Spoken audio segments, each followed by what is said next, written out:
in the real presence of Christ in the Eucharist, the Church becomes a wholly horizontal phenomena. Nobody, not even the cardinals closest to the Curia, expected the Vatican to make such an announcement. 5 minutes before noon Rome time, the Holy See press office issued a bulletin that was so brief and understated that many assumed it was an error. His Holiness Pope Leo XIV has appointed His Eminence Robert Cardinal Sarah to a newly created position within the Holy See. Additional information will be provided later. No title, there's no description. There is no press conference. But within 5 minutes, the Catholic world was ablaze. Cardinal Sarah, the Guinean-born prelate, was known for his staunch defense of orthodoxy.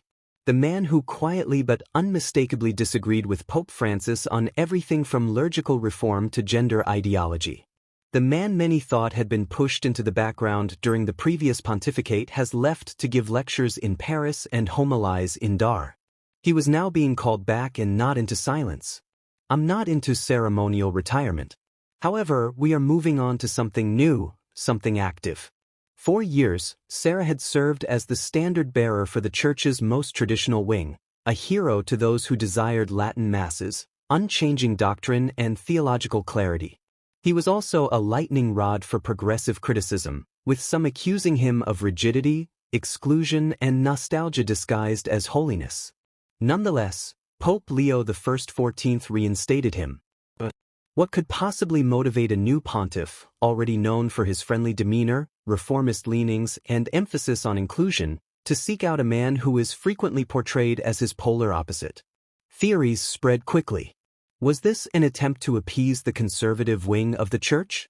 Was Leo attempting to balance his papacy with voices from the global south? Or was there a deeper reason? A strategic move that signaled redefine rather than compromise? Whatever the response, one thing was certain. Cardinal Robert Sarah was no longer exiled. He was back. What about the role that Pope Leo had created for him? It wasn't an honorific. It was not symbolic. It was mission-critical. Because while the world debates doctrine and direction, Leo XIV appears to understand what his predecessors frequently forgot. Those who resist change can shape the path forward. With Sarah's return, the stage is set for a church defined by contrast rather than conflict.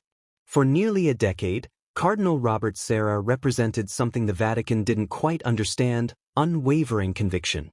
Sarah's rise was rapid, beginning with her appointment by Pope Benedict XVI and continuing through Pope Francis' early years as Pope. His African ancestry, aesthetic lifestyle, and strong theological foundation made him a standout in Rome, but also eventually a liability. By 2021, he had left his post as prefect of the Congregation for Divine Worship and the Discipline of the Sacraments. The Vatican stated that he had reached the retirement age of 75, which is the standard for bishops and curial leaders. But everyone in the Curia knew better. He was sidelined, stated a former Vatican official. It is too clear, too rooted, too unshakable. Sarah's clashes with Francis's agenda were never broadcast. He never raised his voice or issued public rebukes. His writing, however, was sharp, poetic, and unapologetic, making it clear what he believed. He opposed communion for the divorced and remarried. He objected to the loosening of liturgical norms, calling it spiritual disfigurement. When others argued that priestly celibacy was no longer necessary, he defended it. He repeatedly warned that the Church was losing its sense of the sacred in favor of sociological relevance. His 2019 book, The Day Is Now Far Spent, was widely regarded as a veiled criticism of the Vatican's direction. It sold over 200,000 copies in multiple languages without receiving a single endorsement from a current Vatican official. In Rome, he transformed into something of a ghost. He was frequently seen at masses dressed in his crimson cassock and kneeling in quiet prayer. He delivered lectures throughout Europe and Africa. He went to parishes on the margins. However, the phone calls from Vatican departments stopped coming. He was not invited to speak.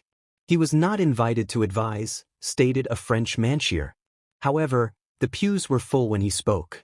People were eager to hear what he had to say. Nonetheless, Sarah never played the victim. In interviews, he declined to criticize Pope Francis by name.